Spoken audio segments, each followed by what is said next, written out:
Bom, então o tema de hoje é a utilização terapêutica dos analgésicos.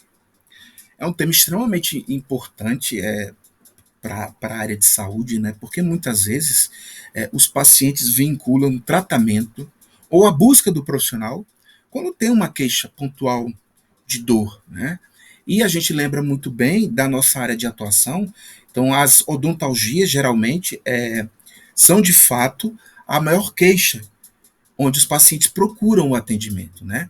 Eu costumo sempre de iniciar essa aula falando um pouco de analgésicos, dessa frase aqui mencionada por Hipócrates 400 anos antes de Cristo, 400 anos antes de Cristo, né? Onde ele fala o seguinte: sedare dolarem ops divino est. Amenizar a dor é obra divina. E de fato, quando muitas vezes os pacientes nos procuram é, com uma queixa de dor, porque muitas vezes está vinculada a essa sintomatologia, a gente consegue muitas vezes fidelizar aquele paciente, né? Consegue de fato fazer com que ele nos procure, porque a gente de fato, de forma muito divina, conseguiu tratar aquele sintoma específico que muitas vezes esse sintoma de dor ele se trata, né? A gente já comentou isso em outras aulas, de forma muito subjetiva. Então vejam que muitas vezes esses analgésicos, eles, em regra geral, né, são conceituados como sendo para aliviar a dor, que resulta da estimulação das terminações nervosas periféricas por substâncias químicas produzidas localmente, como por exemplo as prostaglandinas, ou por agentes exógenos, sejam químicos ou físicos, que na maioria das vezes também produzem localmente substâncias nociceptivas. Essas substâncias nociceptivas, elas que de fato irão culminar com a estimulação da bainha nervosa, promovendo muitas vezes a dor local, né?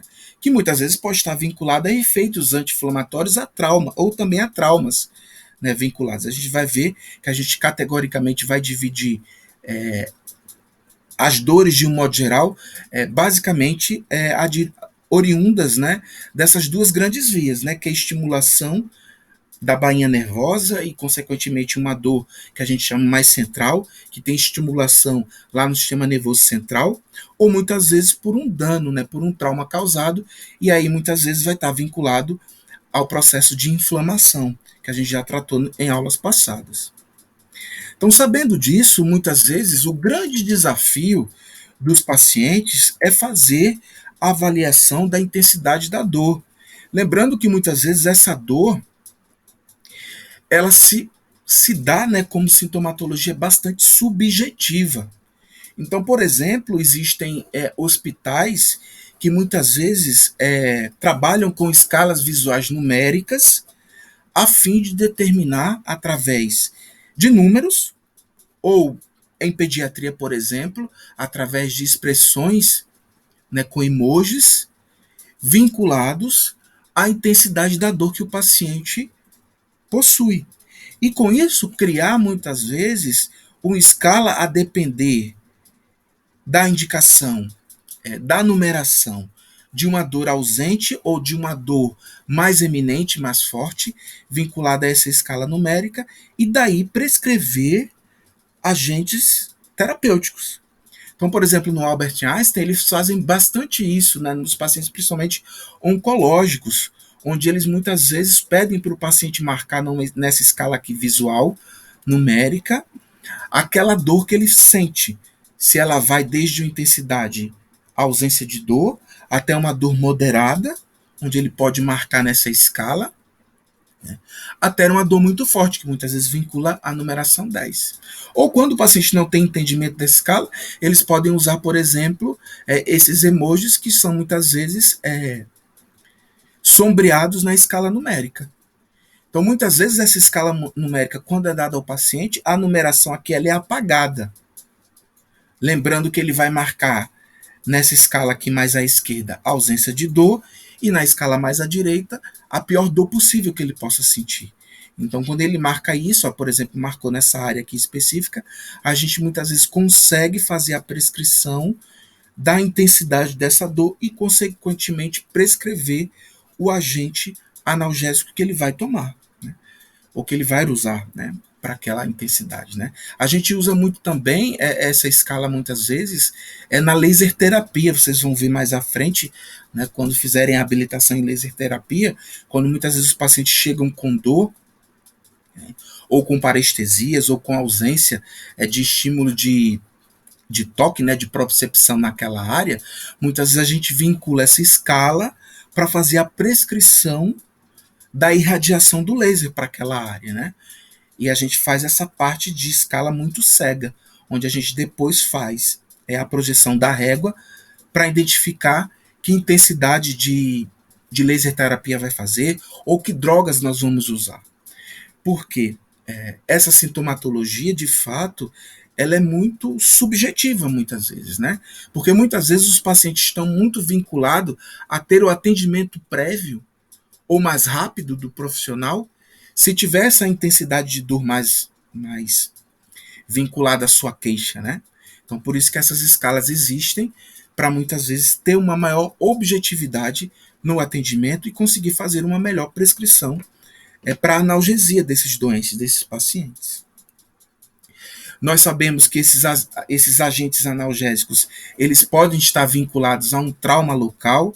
Aí muitas vezes a gente sabe que essa injúria local, esse trauma local, ele vai proporcionar, né, a abundante disseminação de agentes inflamatórios e pró-inflamatórios e mediadores químicos específicos que vão vincular muitas vezes a essas substâncias a um efeito de sensibilização da nocicepção do impulso nervoso, que muitas vezes pode ser direcionado por via hematogênica, por via sanguínea, e que muitas vezes a interpretação desse sinal de dor está vinculada a uma área específica do sistema nervoso central, que a gente pode lembrar muitas vezes a medula espinal, como sendo uma área própria do sistema nervoso central, que muitas vezes culmina com uma resposta muito mais rápida àquele estímulo álgico, né?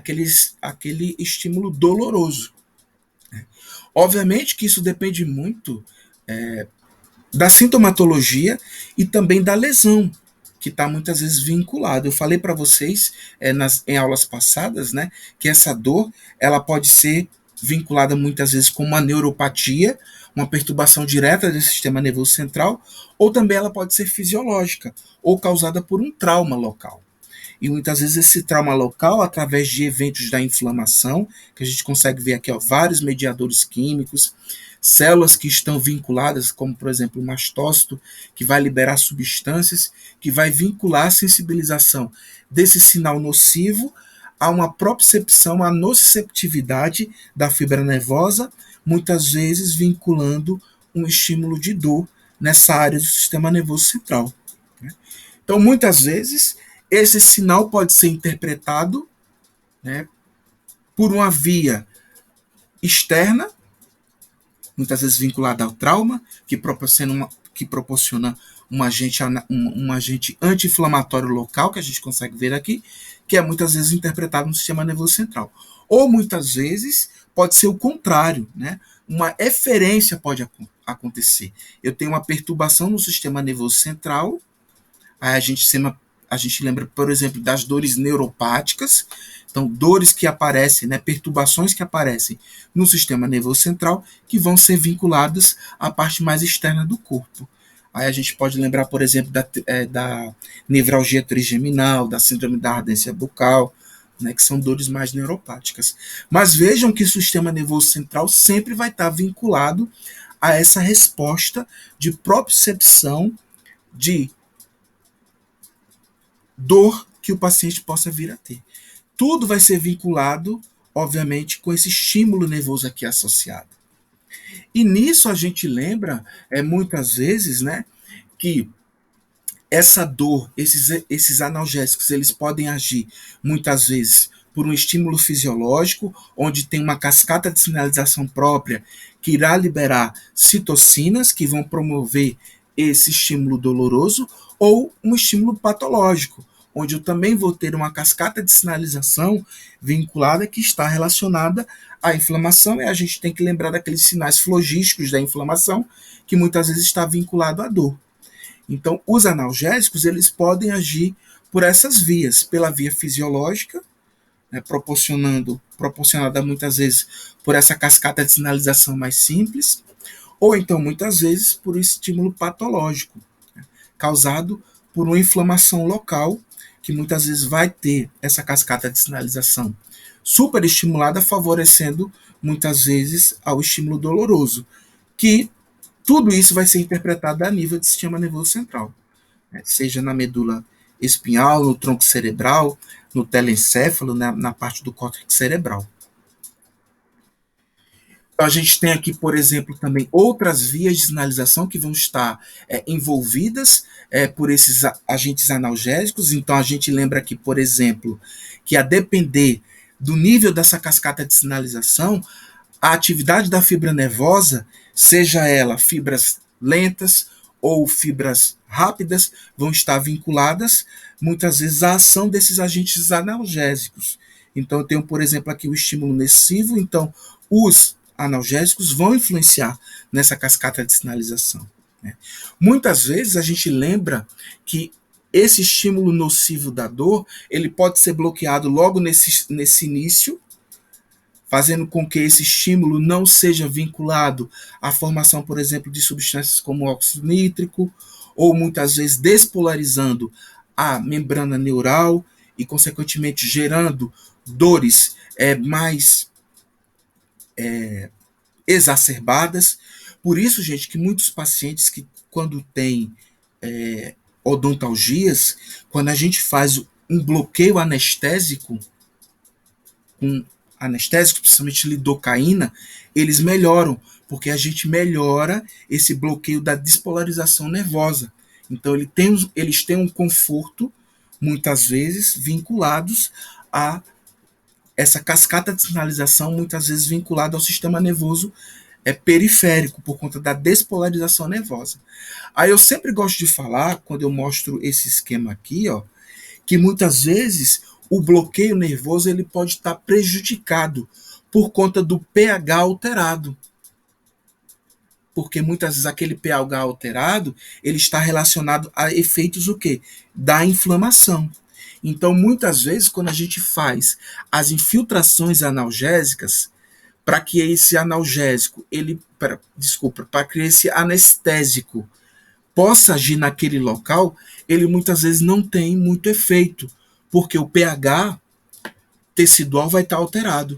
Por isso que muitas vezes, aí vocês vão lembrar isso, vão aprender isso lá na cirurgia 1, que muitas vezes eu preciso fazer o bloqueio anestésico do tronco nervoso, daquele tronco nervoso que está fazendo a geração do impulso nervoso para aquele local. Muitas vezes a infiltração local não vai servir de nada, não vai ajudar. Por isso que a gente fala o seguinte, que aqueles pacientes que têm abscesso, têm uma inflamação muito grande, a anestesia não pega. Isso é verdade, porque muitas vezes a inflamação está vinculando substâncias naquele local que dificulta o pH, desfavorecendo a ação de difusão daquele anestésico. Por isso que eu tenho que muitas vezes usar os bloqueios tronculares. Aí vocês vão aprender como vão fazer essa abordagem do tronco, por exemplo, do nervo mandibular, do nervo maxilar, quando os pacientes muitas vezes têm essas inflamações locais, muitas vezes associado à odontalgia e a abscessos. Então, quando eu sei fazer a abordagem troncular, eu consigo fazer com que aquele bloqueio nervoso cesse. Ou seja, desde o tronco nervoso, e não na periferia dele, né? Então, por isso que a gente fala muitas vezes isso, que os anestésicos eles podem propiciar, muitas vezes naquela intervenção imediata, quando eu quero, por exemplo, tratar uma pulpite, um abscesso, fazer uma curetagem, eu tenho que fazer um bloqueio troncular, do tronco nervoso, que faz toda a inervação daquela área, e não a nível local. Então, por isso que os charlatões, os indivíduos que não estudaram odontologia, que não estudaram anatomia, eles não conseguem fazer a abordagem nesses pacientes, porque eles não conseguem fazer as anestesias infiltrativas, porque não adianta, por conta que o pH vai estar alterado por conta da grande inflamação que está produzindo naquela área. Então vejam que os analgésicos, eles numa via mais inicial, promovem o bloqueio dessa via anestésica, dessa via de dor, porque muitas vezes vai inibir essa despolarização nervosa. Agora, quando eu tenho muitas vezes a inflamação local ali presente, eu muitas vezes tenho que usar um analgésico associado com um anti-inflamatório para melhorar a resposta inflamatória, diminuir essas citocinas que são liberadas pelos mediadores químicos, favorecendo o bloqueio nervoso. Por isso que nas prescrições, muitas vezes, a depender se eu vejo uma inflamação local, um tecido bastante agredido, eu prefiro usar analgésico associado com anti-inflamatório para melhorar toda essa resposta tecidual a favorecer esse bloqueio nervoso. Ou então eu utilizar, por exemplo, analgésicos que a gente chama de ação central. Aí muitas vezes não vai ter essa cascata aqui de sinalização. Vejam que os de ação central, olha, eles agem numa via mais o quê? Direta relacionada à dor, na despolarização nervosa, o que está associado aos anestésicos, que a gente também vai estudar em outras aulas. Então, muitas vezes aquele anestésico que a gente dá via de regra que tem ação periférica, ele não tem uma resposta. Por isso que conhecer o que está causando aquela dor é importante. Porque os analgésicos de ação periférica agem numa via nociceptiva mais periférica, enquanto que os analgésicos de ação central, principalmente os opioides, que a gente lembra que é a morfina, agem na despolarização neural, muitas vezes já próximo da região do sistema nervoso central. Então, toda essa cascata de sinalização, seja pela via inflamatória ou pela despolarização nervosa, estão associadas a essa via que vai propiciar essa ação de dor, né, vinculada. Então, com isso, entendendo que essa cascata de sinalização pode ser feita por uma via que a gente chama inflamatória fisiológica, ou muitas vezes por uma perturbação da despolarização neural, seja por uma área mais relacionada ao sistema nervoso central, eu posso classificar os analgésicos. Então, com isso, eu sei que os analgésicos eles podem ser divididos em periféricos, onde eu tenho os analgésicos puros. Aí a gente pode lembrar, por exemplo, da dipirona e do metamizol, dos analgésicos antipiréticos, que estão mais relacionados tanto à ação da diminuição da algia, né, da dor que o paciente tem, como também redução da temperatura. Aí a gente tem, por exemplo, o AS, o ácido acetil salicílico e o paracetamol, ou podemos ter também os analgésicos com ação anti-inflamatórias, que a gente pode ter, por exemplo, a depender da concentração, o AS, o ibuprofeno, a clonexina, o naproxeno. Então, a depender, nós temos essas associações.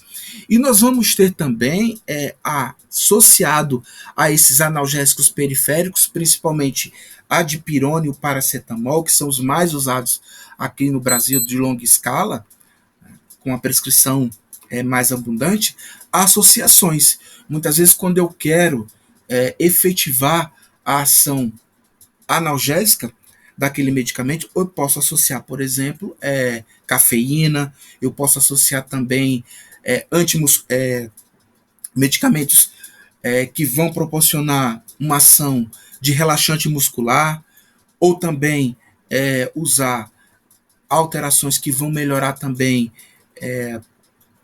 a quimiotaxia, muitas vezes relacionadas com agentes anticongestionantes nasais. Então, muitas vezes eu vou ter a ação do analgésico, principalmente vinculado à dipirona e ao paracetamol, outros agentes para melhorar a performance ou associar aquele analgésico a outros sinais e sintomas que os pacientes podem vir a ter. E muitas vezes a gente vai encontrar também os analgésicos que estão conjugados com a ação anti-inflamatória. Então a gente vai falar, por exemplo, do ibuprofeno, que ele tem muitas vezes essa natureza de ação analgésica e também anti-inflamatória, a depender da concentração dele utilizado. Já os analgésicos de ação central, nós temos muitas vezes uma prescrição mais indicada, a depender do perfil do paciente, né? Ou da ação álgica que ele pode vir a ter. Então, a gente tem os analgésicos de ação central. Aí a gente lembra muitas vezes os pacientes que fazem uso dos agentes analgésicos de ação central naturais, que é a morfina e a codeína. Lembrando que ambos são bastante utilizados em odontologia, principalmente a codeína. E os sintéticos, que é a metadona, a peptidina, a buprenorfina e o tramadol. Principalmente o tramadol é bastante utilizado pela odontologia, principalmente nos pacientes terminais, nos pacientes de cuidados paliativos que têm dor associado a tumores malignos, né? Principalmente na oncologia, são bastante vinculados. Outra indicação para esse tipo de analgésico que a gente utiliza muito é nas cirurgias ortognáticas, onde a gente tem as osteotomias, e geralmente as osteotomias elas causam bastante dor, ou também nas cirurgias de siso. Então, muitas vezes os agentes de ação central são mais prescritos para essa indicação específica na odontologia. Então, os analgésicos periféricos e centrais, eles têm essa indicação muito precisa na odontologia. E se a gente fosse escolher qual desses a gente pode usar, nós podemos lembrar principalmente dessa tabelinha aqui, ó, que eu vinculo a prescrição desses importantes analgésicos, que são utilizados em larga escala na odontologia. A gente lembra da dipirona, do paracetamol, do ibuprofeno, da associação do paracetamol com a codeína e o tramadol. Essas seriam as drogas, os analgésicos, mais utilizados em odontologia. Lembrando que a ação desses medicamentos estão vinculados a esse mecanismo de ação aqui, que muitas vezes está vinculado a essa ação intracelular dos agentes nociceptivos, onde muitas vezes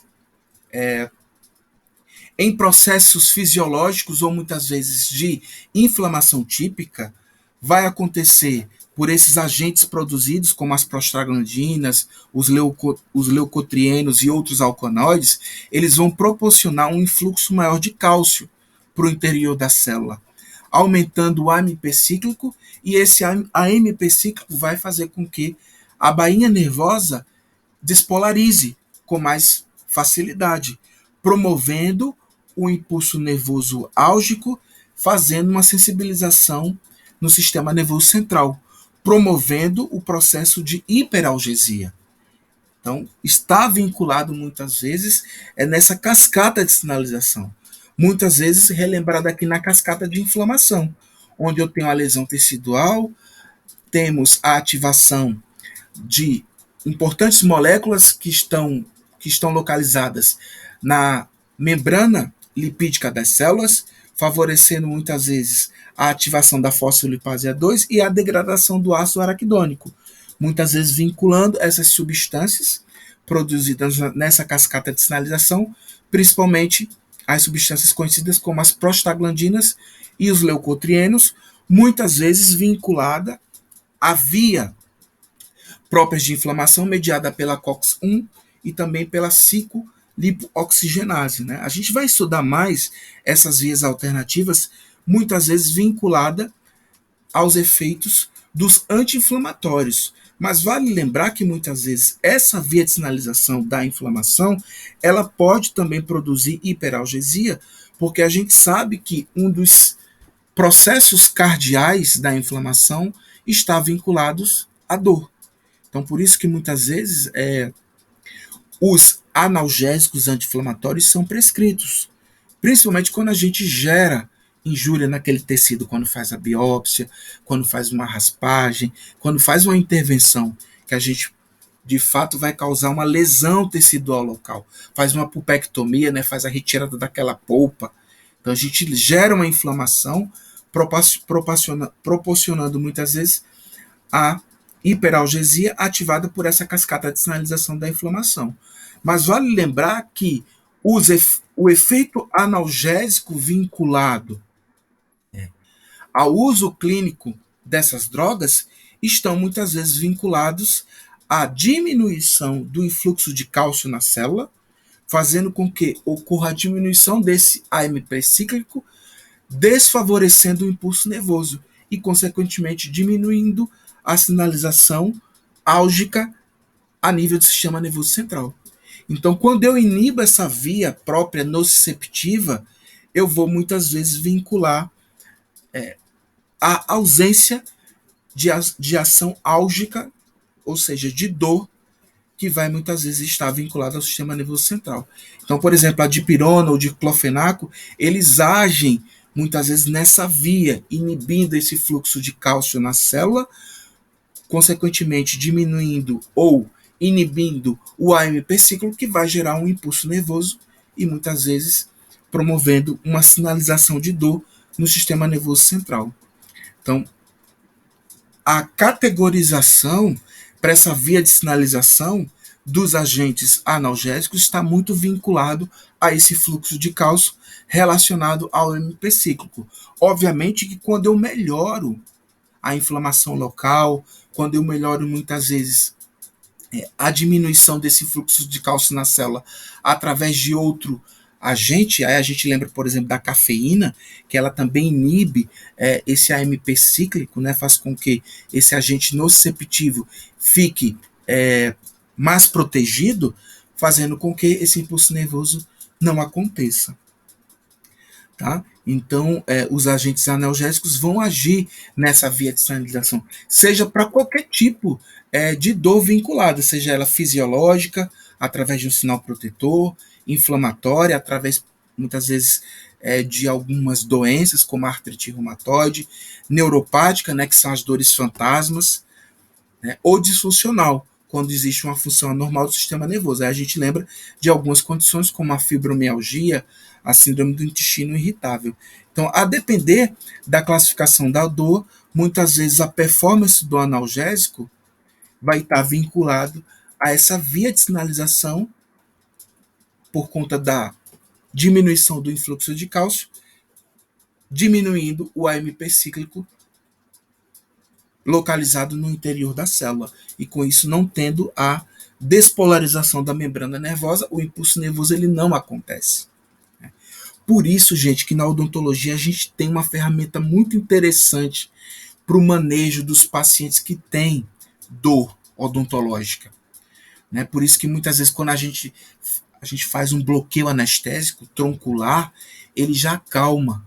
E muitas vezes a gente consegue fazer a extração do elemento dentário, a gente consegue muitas vezes fazer a pulpectomia, porque a gente muitas vezes consegue o quê?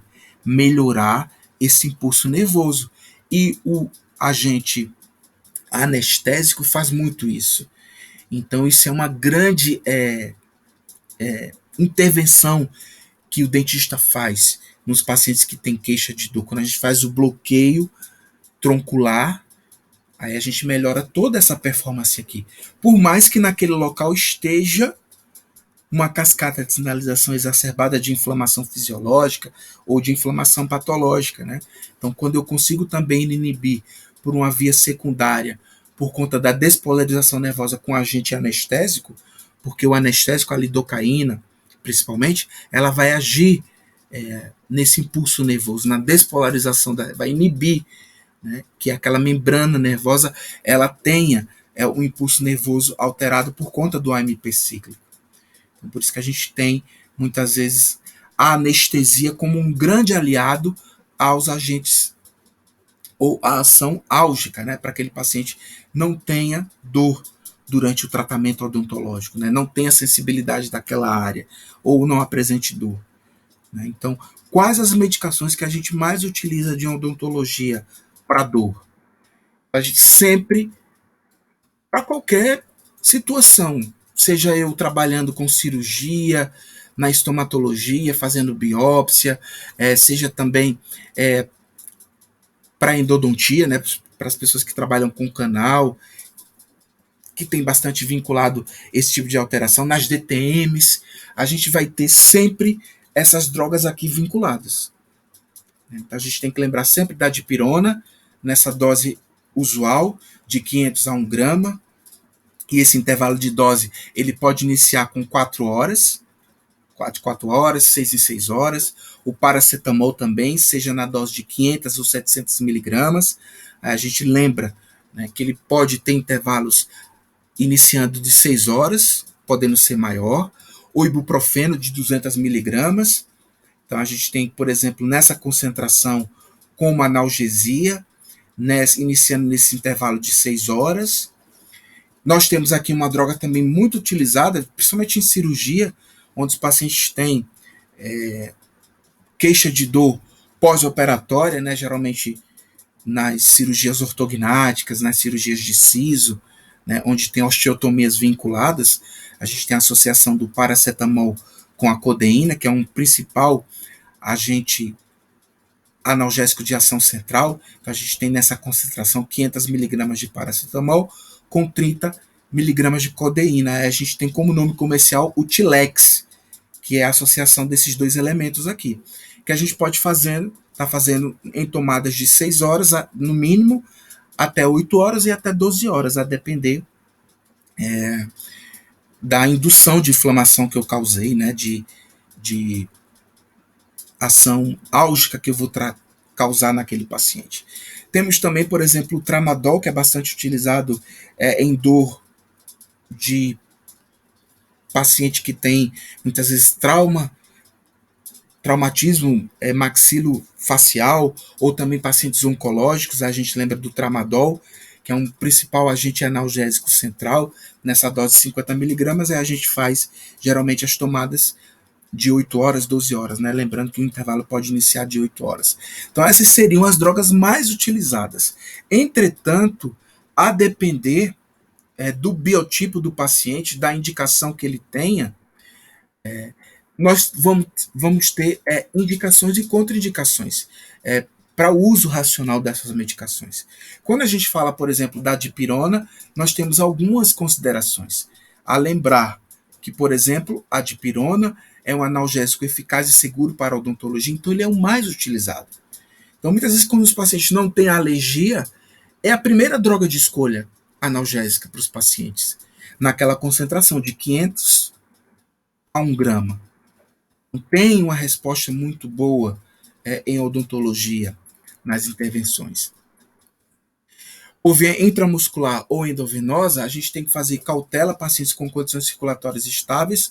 Então, por exemplo, pacientes que têm uma pressão sistólica menor, né, que 100 miligramas, existe essa cautela por conta que a metabolização por via intramuscular é mais rápida. Então, por isso que nos pacientes que estão internados, como a gente tem a monitorização dos sinais vitais, então a gente tem que fazer, muitas vezes, se o paciente tiver uma diminuição da pressão sistólica, então a gente tem que contraindicar, né, essa droga, principalmente quando tem pressão menor que 100, máxima, né, sistólica. Evitar nos 3 primeiros meses e nas últimas semanas de gestação, e mesmo fora desses períodos, somente administrar gestantes em caso de extrema necessidade.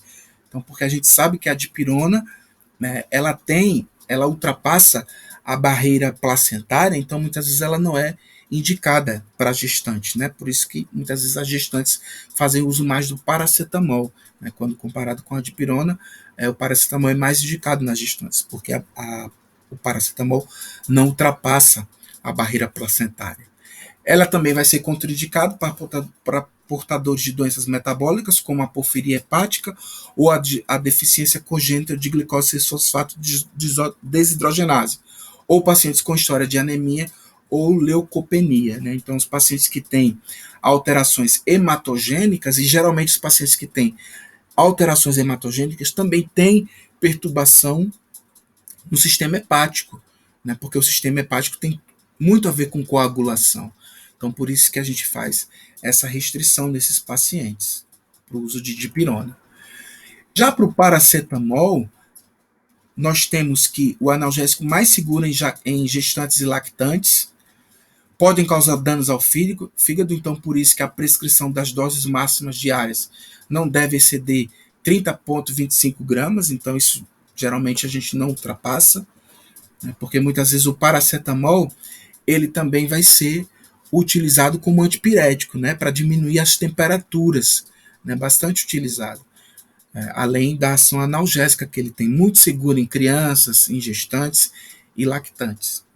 Evitar o uso concomitante com o ácido etílico, com o álcool etílico, então ele tem uma associação maior com o álcool por conta da efetivação da metabolização que ele tem no fígado, então muitas vezes a gente não faz uso concomitante, vale também a mesma indicação para os antibióticos. Evitar o uso concomitante com estolato de eritromicina, que é um antibiótico macrolídeo, que no passado era bastante utilizado na odontologia, hoje em dia não é tão utilizado em larga escala, mas não se pode fazer por conta que tem essa ação concomitante, fazendo com que a forma de estolato não tenha uma performance maior terapêutica, e também vai ser contraindicado para pacientes fazendo uso contínuo de varfarina sódica, né, que é um importante anticoagulante, né? Então, os pacientes que fazem uso de anticoagulante, a gente não indica tanto paracetamol, porque pode também competir com esse importante agente anticoagulante e fazendo com que os pacientes não tenham uma ação da cascata de coagulação que eles precisam ter, né, por conta da doença de base que eles apresentam. Né? Então a gente tem, por exemplo, algumas drogas que são comercializadas com o nome de paracetamol. Aí a gente lembra, por exemplo, o Tilenol, o Dórico, o paracetamol DC, dor de cabeça, né, que a gente também tem. Então a gente tem esses nomes comerciais associados a essa importante droga bastante prescrita em odontologia. Já o ibuprofeno, como ação analgésica, aí a gente lembra dos 200 miligramas, mas em endodontia, geralmente o pessoal faz de 300 ou de 600, muitas vezes vinculado de 6 em 6 horas, porque para pulpite, de fato, os pacientes podem apresentar uma inflamação mais intensa, então vão ter uma analgesia maior, então a gente tem aqui 200 miligramas, mas geralmente nas pulpites a gente já faz um aumento da dose, mas a gente sabe que na literatura o ibuprofeno de 200 já tem uma ação analgésica específica, mas nas pulpites, por ser uma odontalgia mais específica, mais dolorosa, que tem uma inflamação aos tecidos dentários locais, né, mais evidente, a gente gosta geralmente de aumentar essa dose. Então, os pacientes podem fazer de 300 até 600, a depender do tipo de dor que os pacientes podem apresentar. E muitas vezes, gente, o ibuprofeno, eles não conseguem ter o controle da dor. Por quê? Porque muitas vezes a gente não está tratando a condição local. Então, muitas vezes tem que fazer a pulpectomia, tem que abrir aquele elemento dentário, ou então indicar exodontia, né? Então, muitas vezes, esse ibuprofeno de 200, por um período de tempo, até segura, mas com o passar do tempo não resolve de nada. Então, por isso que a gente tem que aumentar a dose, ou muitas vezes associar com outro agente analgésico.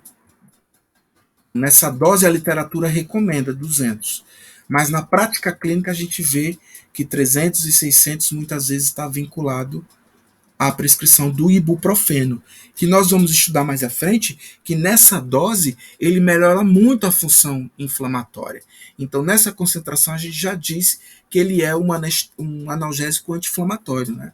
Não apenas analgésico, que nessa concentração de 200 é mais indicado, né? Por isso que eu apresento nessa tabela aqui.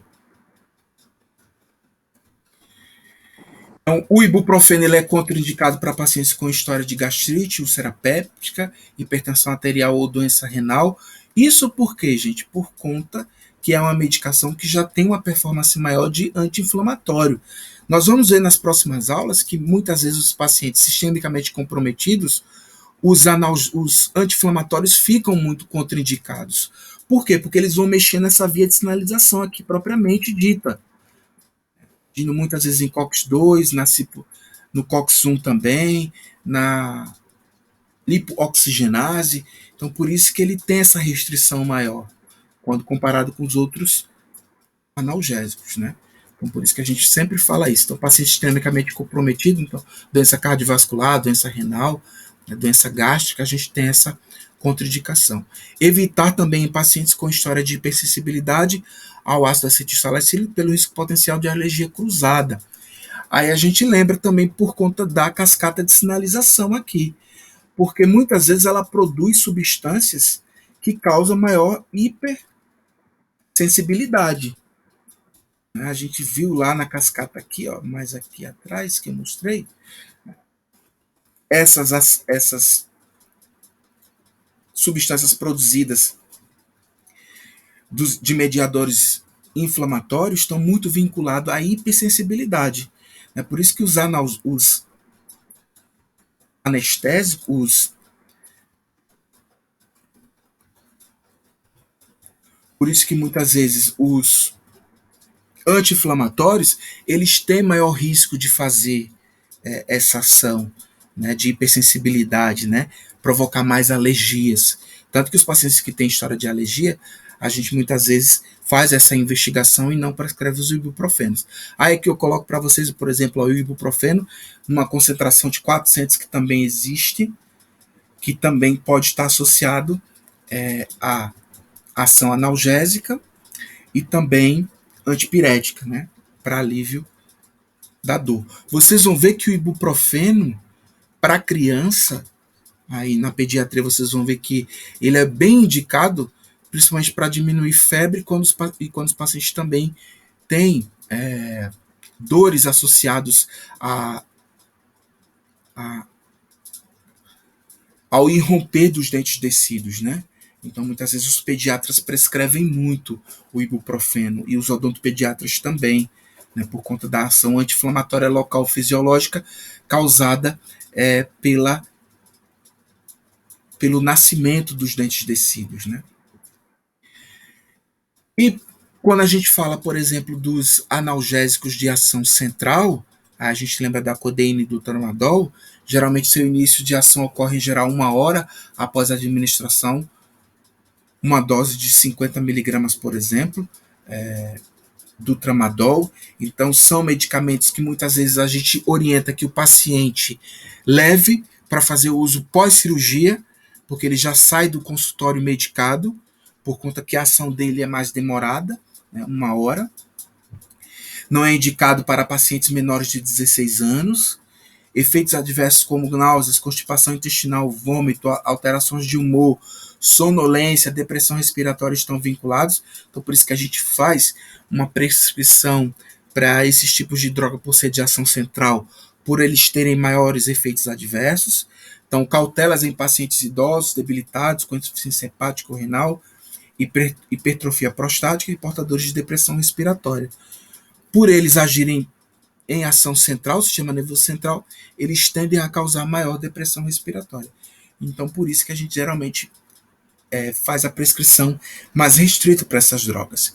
E muitas vezes, quando a gente faz a prescrição dessas drogas, a gente orienta que esses pacientes não dirijam, não saiam do consultório sozinhos, porque eles têm uma tendência maior a ter sonolência, né, ou depressão respiratória. Então, por isso que a gente tem essas indicações mais próprias. Existem também, além desses que eu falei, derivados de outras substâncias de ação central que têm muitas vezes menos efeitos colaterais, quando comparados com a codeína e o tramadol. Um deles é os derivados da fluoxetina, que é o catadolon, que ele contém como princípio ativo o maleato de fluoxetina, que é um analgésico que atua em nível central, apesar de não possuir características opiáceas. Isso é muito bom, porque muitas vezes os pacientes não têm esses efeitos colaterais, principalmente de sonolência, depressão do sistema respiratório. Então, por exemplo, em cirurgias de siso de pacientes que têm uma sensibilização dolorosa maior, eu gosto muito de fazer o catadolon de 100 miligramas, porque os pacientes muitas vezes não têm essa ação tão exacerbada, vinculados tanto à codeína, que é o Tilex, que a gente usa bastante, que é o Tilex de 30 miligramas, ou de 7,5 miligramas, ou muitas vezes o tramadol. Então é uma medicação que eu gosto bastante de utilizar, que é o catadolon. Então ele corresponde a um agente intermediário, né, de ação periférica com ação central. Então ele está ali a meio caminho. Então por isso que ele tem menos efeitos colaterais quando comparado com as outras drogas. Aqui no Rio o pessoal não usa muito essa droga. Eu percebo que aqui o pessoal não usa bastante. Mas quando eu faço cirurgias, eu gosto bastante de utilizar, principalmente quando eu faço osteotomias, né, cirurgias intraósseas. É uma droga que a gente consegue fazer uma prescrição legal. Lembrando que esses de ação central, a prescrição dessas medicações se faz com aquela receita branca carbonada, né? Com a receita de controle especial, a branca. Já as outras drogas vinculadas, né? O paracetamol, a dipirona, o ibuprofeno, nós fazemos na receita simples comum. Isso também a gente sempre gosta de relembrar para vocês, né? Então, tanto o catadolon como também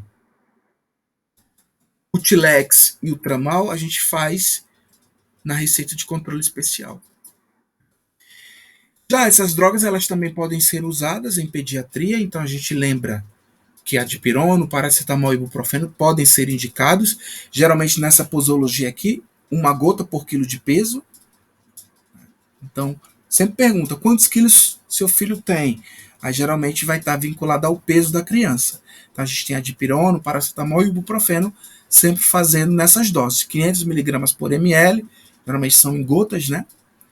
200 miligramas por ml o paracetamol e 50 miligramas por ml o ibuprofeno. Lembrando que os agentes de ação central, os analgésicos de ação central, não são recomendados para uso pediátrico.